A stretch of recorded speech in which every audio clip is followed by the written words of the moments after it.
Welcome to Archiversity online lectures.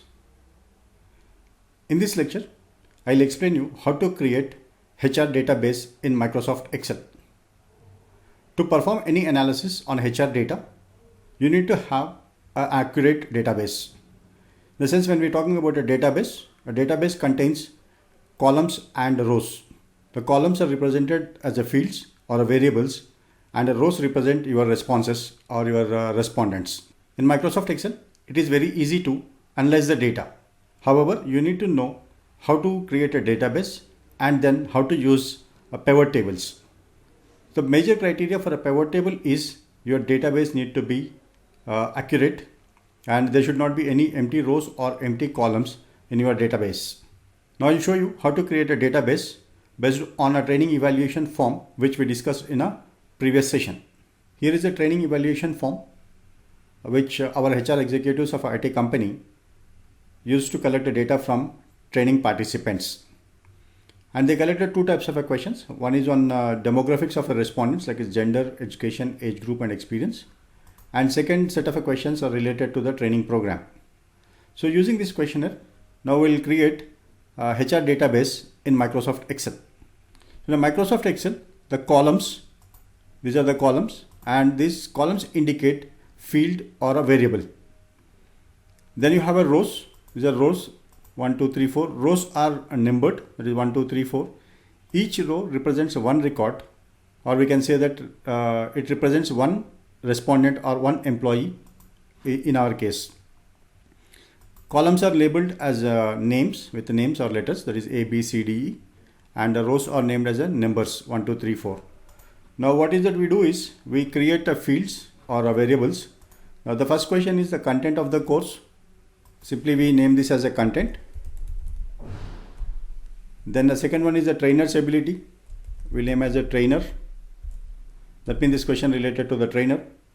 Third one is the pace of a training. So we name this as a pace. Then fourth one is the training suitability. We name this as suitability. Then training program score. So we name this as a T score. Then performance score. We name this as a P score. Then you have a gender, education, age group, then experience. Now once you type this, you find that there is some overlaps here. So education is covered by age group, and age group is covered by experience. So to give a space among the columns, what is that you need to do is select the selection toolbar here. So if you click on this down triangle, the whole sheet gets selected. Then place your cursor on any column dividing row. So here from between A and B, you have a row. I place the cursor here. You can see that the cursor transformed from big plus icon to a small one. So double click on this. Now automatically you can see that the variable names are adjusted. Now this is the first one, and second is when you keep on entering your data into the rows, so Excel will take each row indicated. Now if you see, you don't find the variable names here. Now to avoid this, what is that you can do is select row 2, then click in the view, and here click on a freeze panes, and click a freeze panes so that the first row is freezed. Now if you drag down also, the first row remains constant. So this we call as a freeze panes. Now you have a variable here. Then now in each variable you have multiple options. Let us say here in a question 1, the content of the course was very useful, moderate, not useful, and poor. Now if you observe, your respondents answered like this.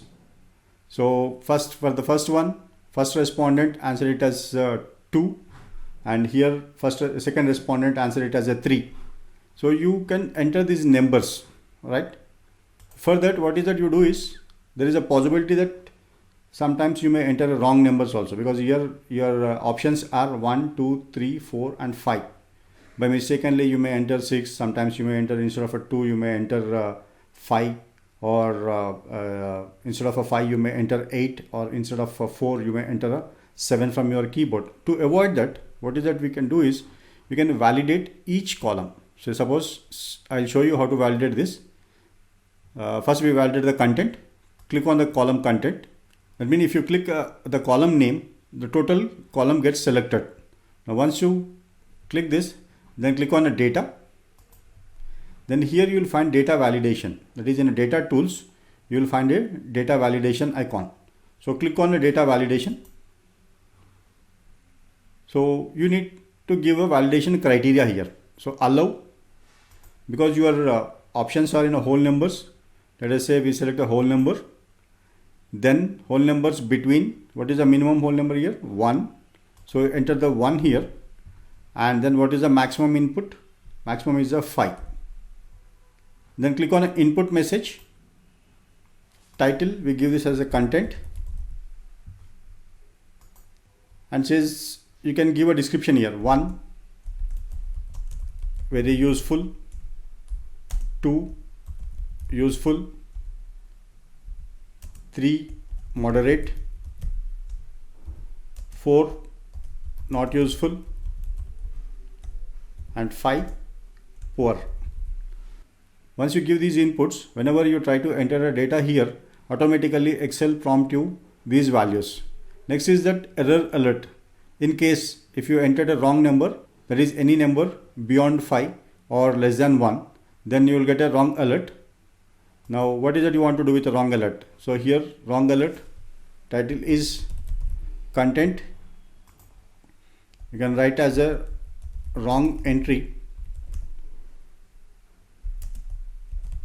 retry.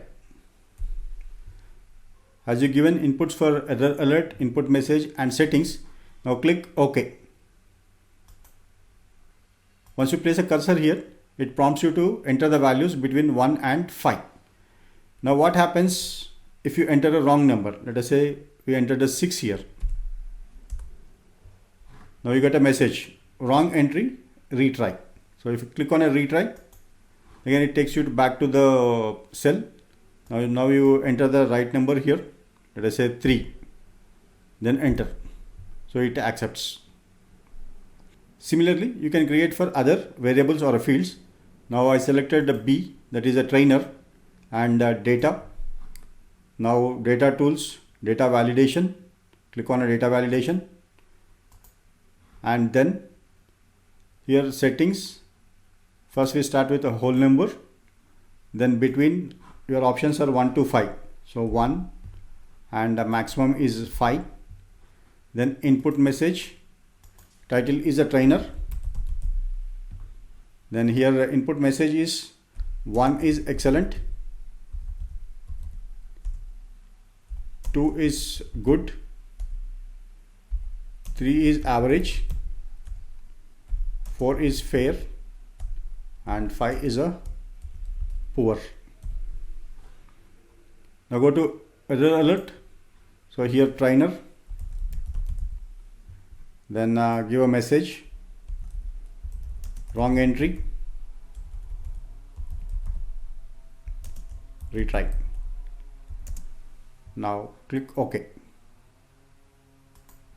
Now you have validated the second field, that is the second variable, trainer. So whenever you place a cursor here, it prompts you. So give inputs from 1 to 5. If it is excellent, 1, 2, 3, 4, 5. Now let us say we gave a wrongly, we gave an entry of a 7. Now it prompts you wrong entry, retry. So click on a retry and then enter value as a 4. Click OK. This is how you need to create a database in a Microsoft Excel. And see that here there is no empty column in between our content. That is all are continuous. So 1, 2, 3, 4, 5, 6, 7, 8 likewise. And similarly in a rows also, you need to enter complete rows. If there is a one missing value here, you can exclude this, but you need to enter a value here, 3, 4 like this. That means here also you can enter a value. So empty cells within your database is acceptable, but not an empty row. The whole row should not be empty. If the whole row is empty, then your pivot table will select data only up to the empty row. So this is how you need to create a database in a Microsoft Excel. In my next lecture, I'll show you how to create a form to enter data, because see here it is going to be very difficult for you to enter the data. Now normally we are practiced to enter data in a forms, alright, digital forms most probably. Here also in Microsoft Excel you can create a data form and you can enter the data very easily. Thank you for watching the lecture. In my next lecture I'll cover how to create a data form in Microsoft Excel.